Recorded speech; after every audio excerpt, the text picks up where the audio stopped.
Hello folks, Dick Fairburn here. I'm going to step back about a month when I put up one of my 3 videos about the potential for civil war. Said what might come along in the next few months as we advance into this election. Some of those have come true. We've taken a couple of more steps closer to the edge of that cliff. If you want to hear my thoughts on this, stay tuned.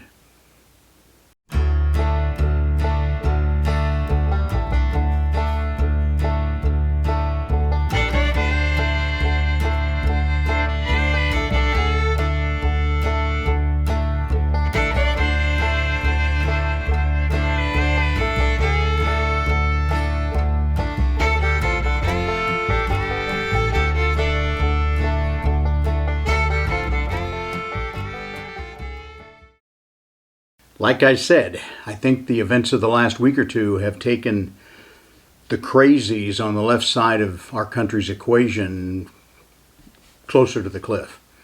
I really don't think if there's violence in this country, it's going to be started by us, the conservative side, the people that live out in the countryside. It's going to be a city problem. It's going to be started by Antifa and elements of the left.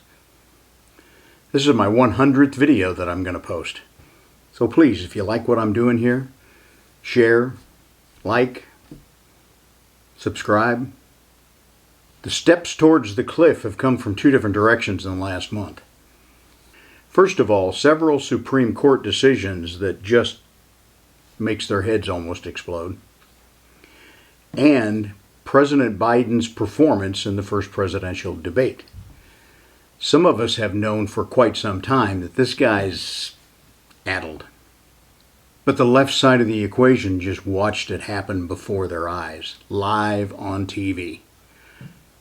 They could no longer deny it. From my point of view, these recent U.S. Supreme Court rulings are sensible. And what they have done is overturned 50 years of liberal rulings, which were contrary to the language of the U.S. Constitution.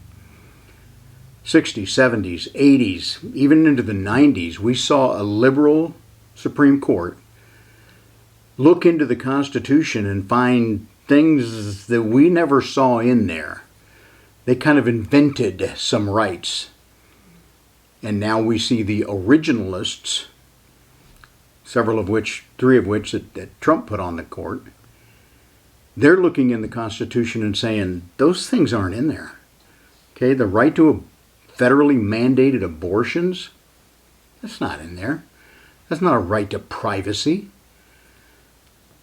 We disagree on that, obviously, in this country.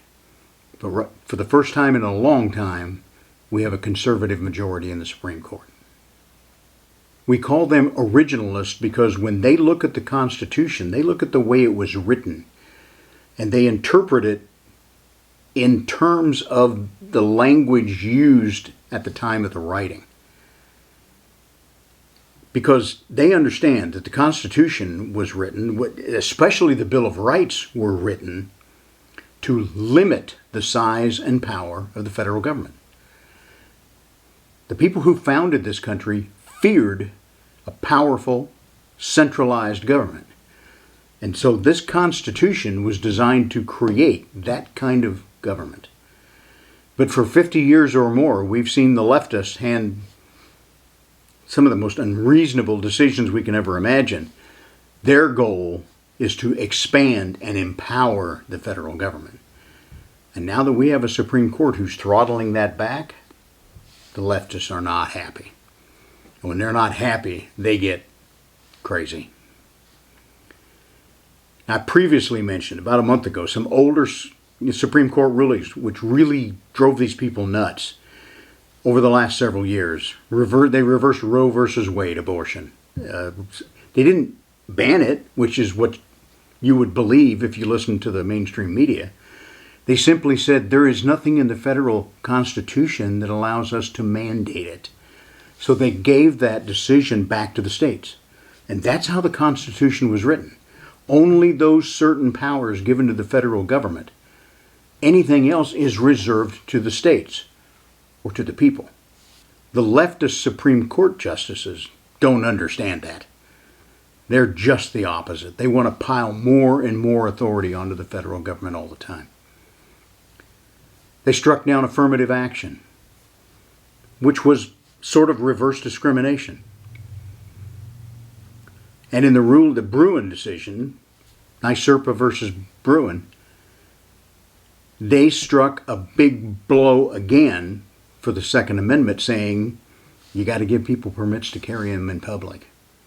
And of course, as soon as they did that, then those states started flipping them the finger and coming up with sensitive areas where you can't carry them. Or Illinois and other states have enacted assault rifle bans, and these are still unresolved. But in the last week or so, we can add several further court irritations to our friends on the left. They threw out one of the primary statutes that the Biden administration used to prosecute January 6th defendants.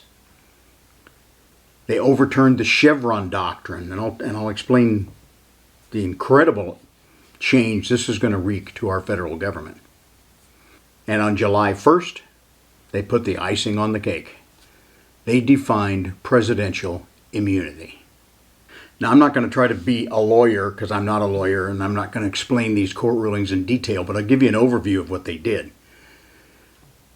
The rulings put these people towards the edge of the cliff, but what almost made them fall over, and this ain't over yet, was when they watched President Biden come unglued during that presidential debate. Actually, he did a better job than I expected. I expected him to melt down even further. I think he will before it's all over.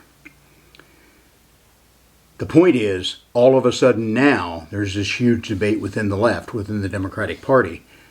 Can they get him out of the way, put someone else in as their primary candidate, and have a chance to beat Trump?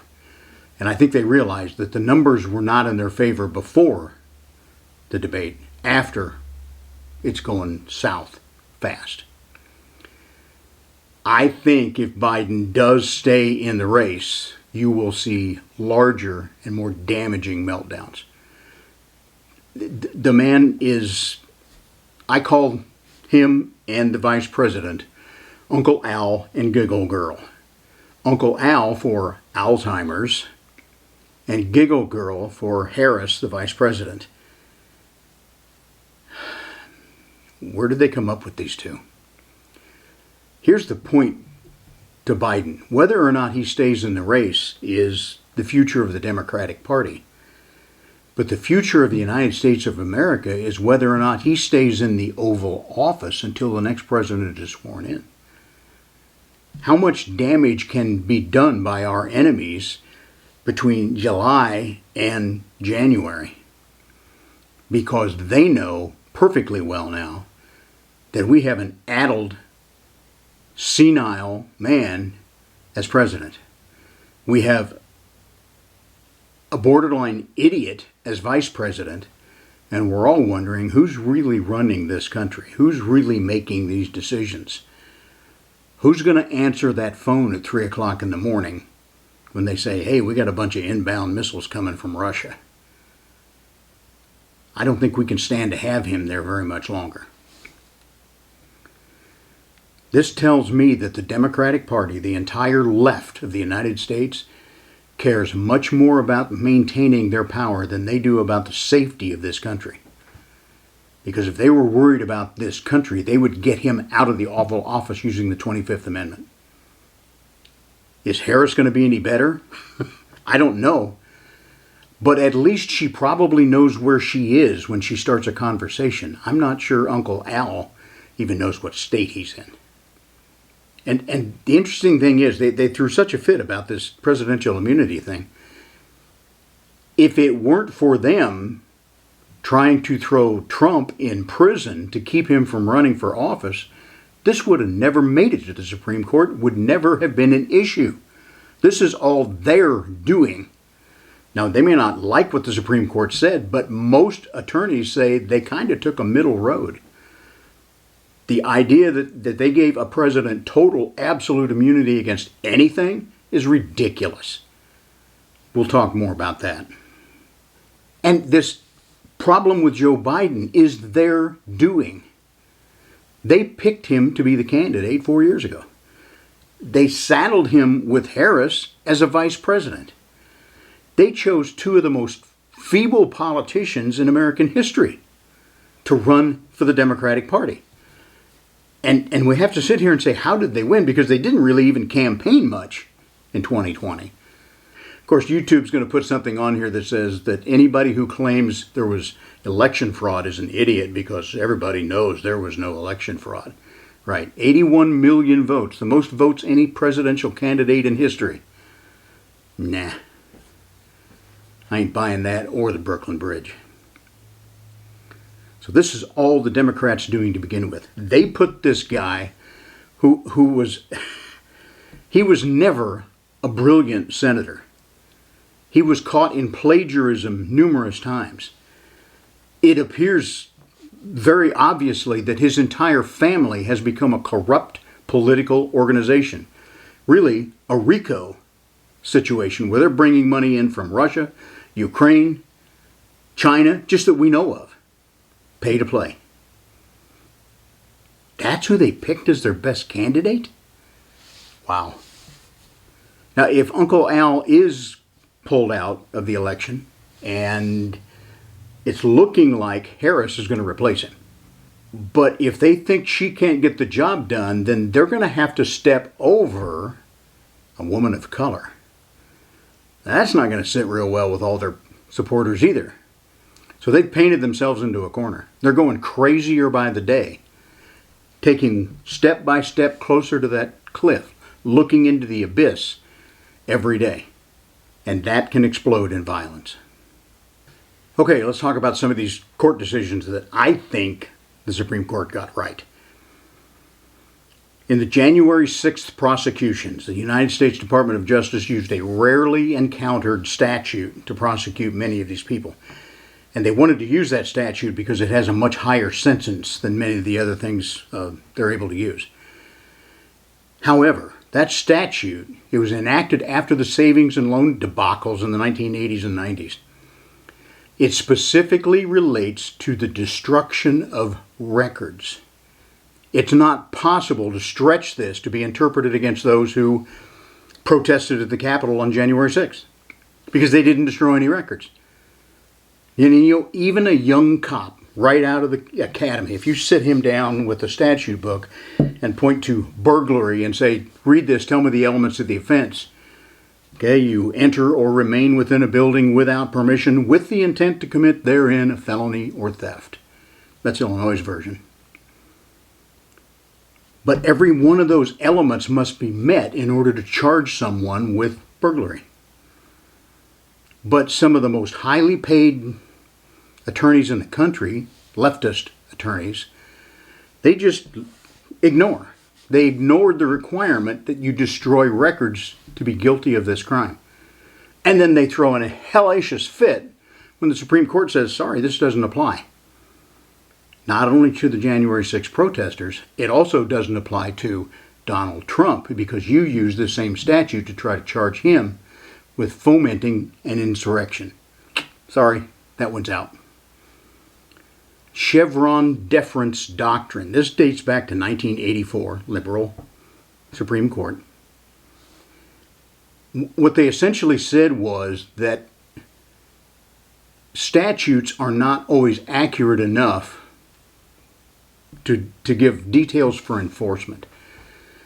So the agencies that are affected by those statutes have the ability to write administrative regulations.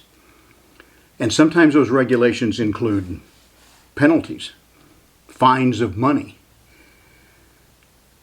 which they can't do without due process. But in Chevron deference, those federal agencies set up their own little mini court system. So if I get charged with a property violation in some land that they call it a wetland now, they can take me before their administrative law judge and have me fined. There was one case in California, I heard the guy was getting fined $36,000 a day for the most insignificant water issue you could imagine. The Supreme Court looked at this and they said, you can't do that. That's not due process if it's within the administrative agency.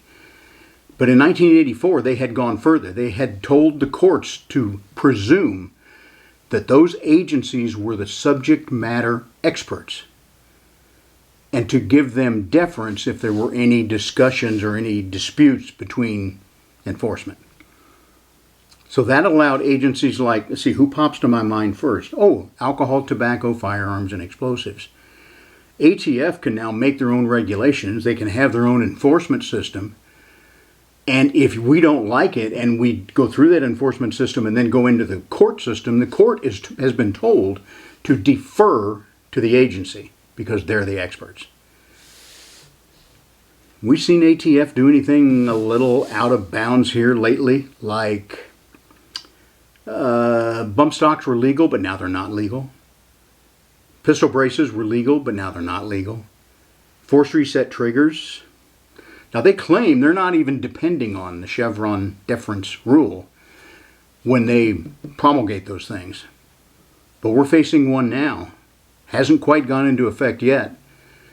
But their definition of who needs to have a federal firearms license really is everybody who ever wants to sell a gun. So if you sell a gun to your buddy and you made $1 because you bought it 10 years ago and now it's worth more, then they're going to come after you for not having federal firearms license. Not anymore. By throwing out the Chevron deference doctrine, the Supreme Court said they're not our subject matter experts. And speaking of subject matter experts, let's look at a little video here of the ATF subject matter experts. They're showing off to a journalist, and this dude doesn't even know how to take a pistol apart. He finally has to hand it off to someone else.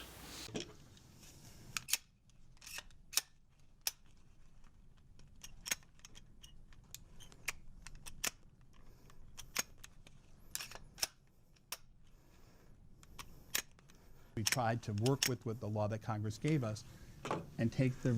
Now, unfortunately, like with the Bruin decision, we see states, we will see ATF flip a big finger to the Supreme Court.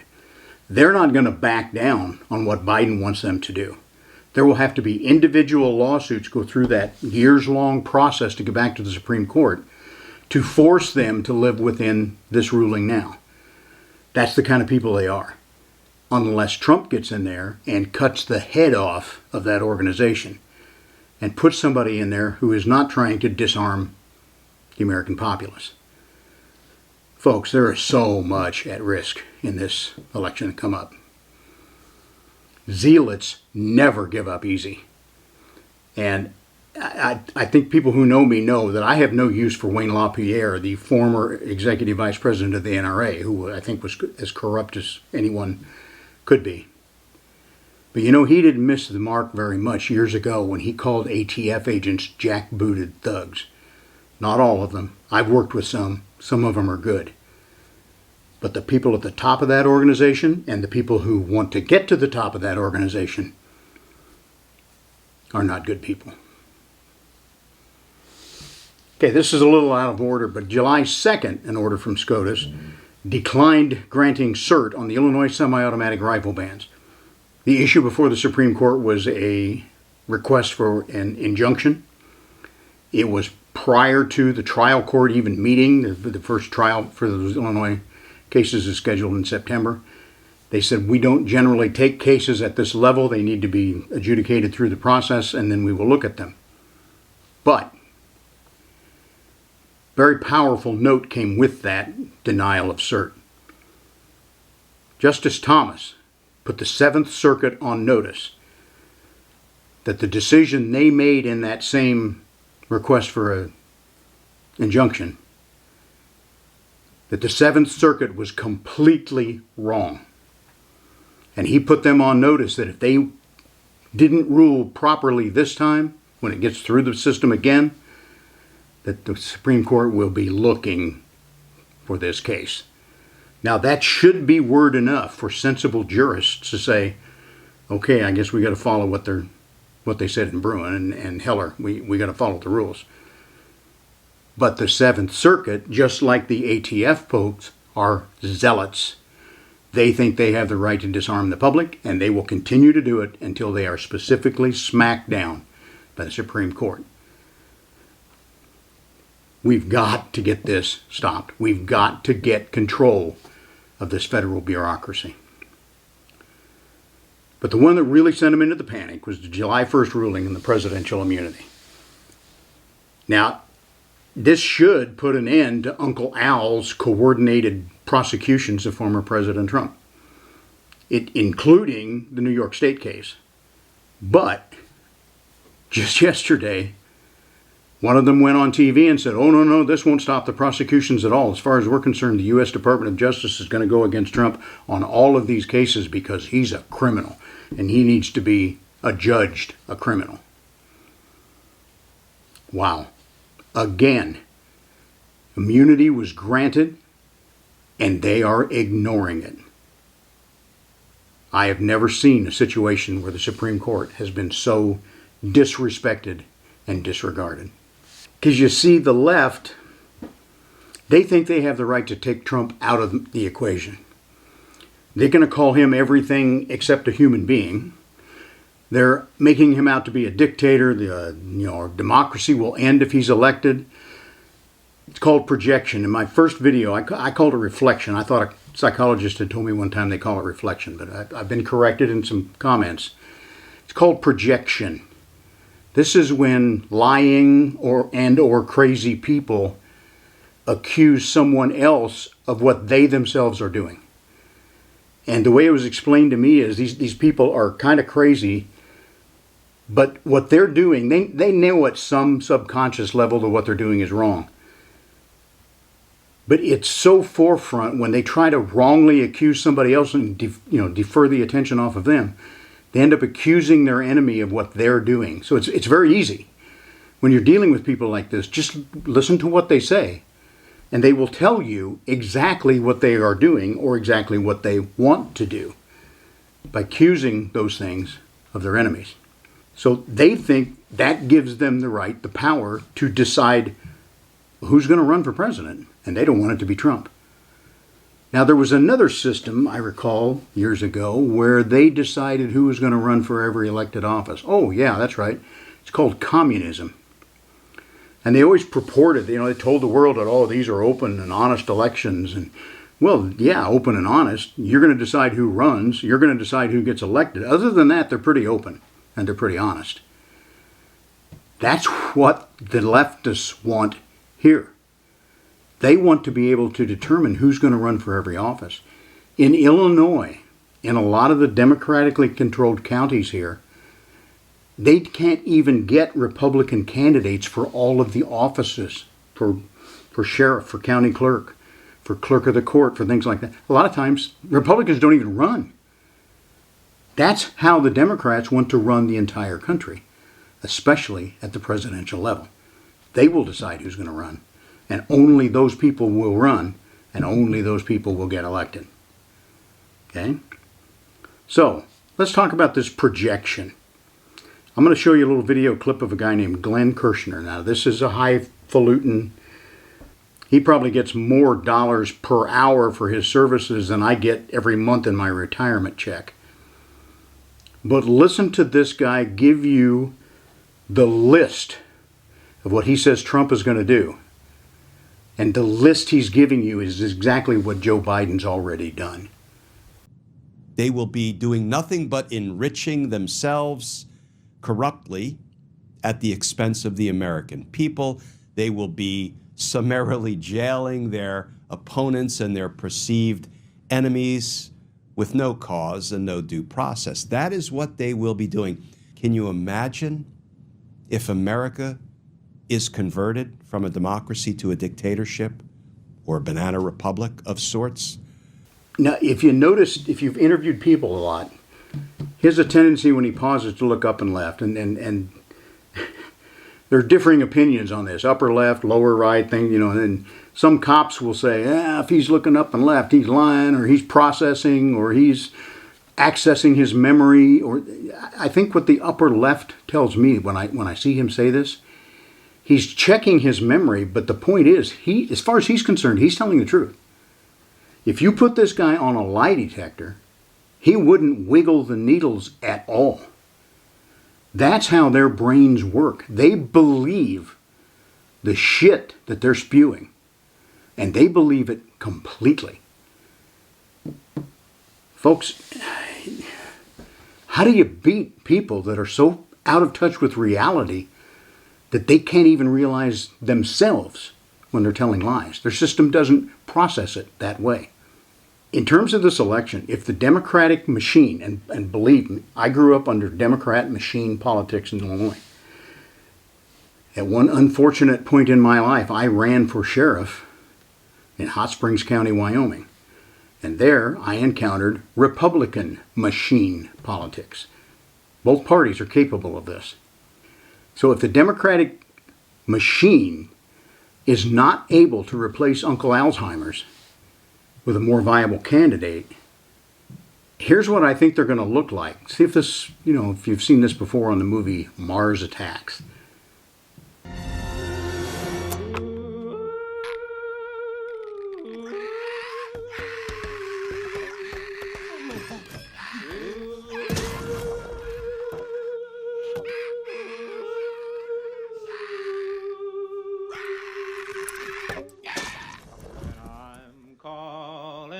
Richie, I think these guys are very sick.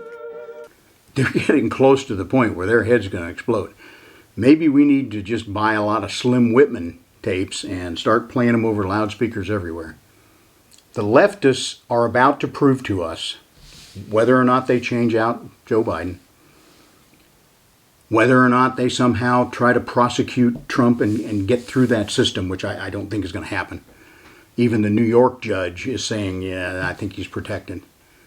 What is it they're willing to do to try to stop Donald Trump? Well, let's listen to Mr. Kirshner again. President Biden can use his new power that the Supreme Court just bestowed on him. Unfortunately, it is the power of lawlessness. Lawlessness with impunity and immunity.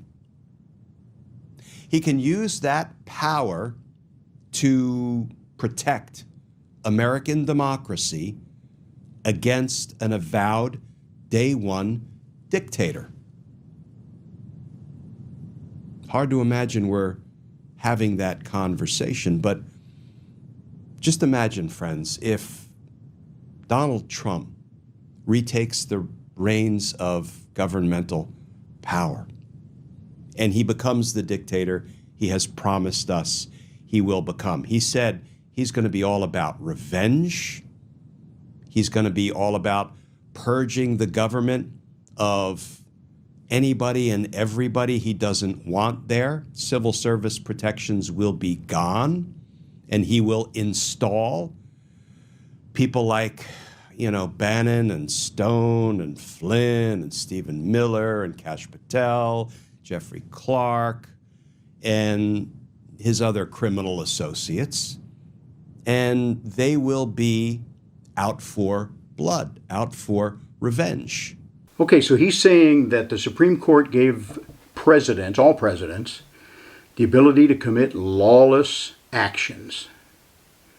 Now, he doesn't specify them, but the media will do that for him. When you read Sonia Sotomayor's dissent, and she says the president could have SEAL Team 6 kill a political rival and he would be immune. So is that what Mr. Kirshner meant by his lawless actions?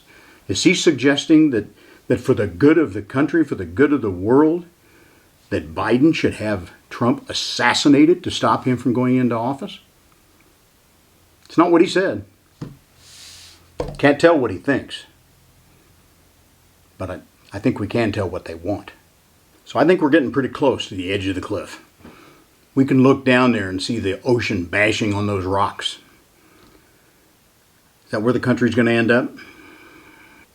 If Trump continues to surge in the polls, if the Democrats, either with Joe Biden, Uncle Al, or with Giggle Girl Harris, or with somebody else like Newsom, who has, shown the ability to take California into total bankruptcy, if one of these other woolly-headed idiots is not looking like they're going to beat Trump, what are the left willing to do to stop him? Anything. I think we will see that explode on our streets. We'll see people supporting Hamas. Antifa was in the middle of that already. They're going to use that cause or some other cause to start burning our cities the way they did in 2020. You need to be prepared for civil unrest. It's mostly going to start out in the large cities. But if it's not getting the effect they want, or it's really continuing on longer and longer, then we can see that trickle down into Mayberry, the countryside. There'll be shortages of fuel. There'll be shortages of food. If you think they're not willing to destroy this country to get their way, then I'm really surprised you're still watching this video. Because they are willing to destroy this country. In fact, I think destroying the country is part of their plan. That's why they want so many illegals in here. That's why they want so many Soros-backed prosecutors who are letting criminals out on the street. Another thing, I'm going to talk about this more in an upcoming video, but they keep telling you how the crime rate is down. Oh, Biden's brought the crime rate down. Well, here's the truth. Over the last 3 years, almost 1/3 of the major cities no longer send in their UCRs, their Uniform Crime Reports, which go to the FBI and they get tallied for the year. Yeah, the numbers are going down. Not because there's less crime, because the crime isn't being reported. Crime is off the scale. If we were getting accurate numbers, it would scare even the idiots on the left about how bad it is. And how many more girls, women, are going to be raped and murdered by illegals coming into this country who are being sent here willingly by their countries to get rid of them. Because that's the kind of malcontents and criminals they were in their own country. They want to destroy this country because that's how they can build it back. In the image that they have. And their image is Marxism. So, in the last week, I think the left has really shown their true colors. This is not merely a disagreement between conservatives and liberals. On the left, we have seen them come unglued. Even the media is not backing them much anymore. And I'll show you a clip of that. He's got a great platform to run for re-election. He is not the only Democrat who can run for president. That's not what I'm saying. Yeah, but he has the strongest record to run on. I mean, he has given fewer press conferences, fewer interviews than any president in modern history, including the previous one, who's now running for re-election. And, this could all be... The previous one told more lies per sentence than any candidate has ever told on a debate stage. This is not the discussion that we're having. We could certainly, have that conversation. I certainly didn't particularly care for it when President Biden said no U.S. service members had been killed in the previous 4 years. But moving on from things that were said that were not true. We are dealing with some very seriously mentally disturbed people. And a lot of them are at the upper levels, the command levels of the left side of our political spectrum. I don't think we can be reconciled. I don't think the left and right can ever be reconciled. I think we are the logical ones. I know they are the absolutely illogical ones. Now, they disagree. They think it's just the opposite, but that's projection. These people are so consumed by hate that it's almost like they don't need food and water to exist. Hate carries them through. Thank you for watching clear to the end. Please subscribe. Give me a thumbs up. Pass this on to your friends. Lock and load, folks. Looks like it's going to be a long, hot summer. Okay, we got them both here now. You ready? Bud got one. Ginger got one.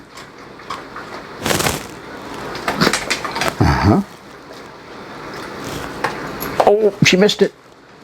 She usually gets them, doesn't she, Bud? Okay, girl, last one.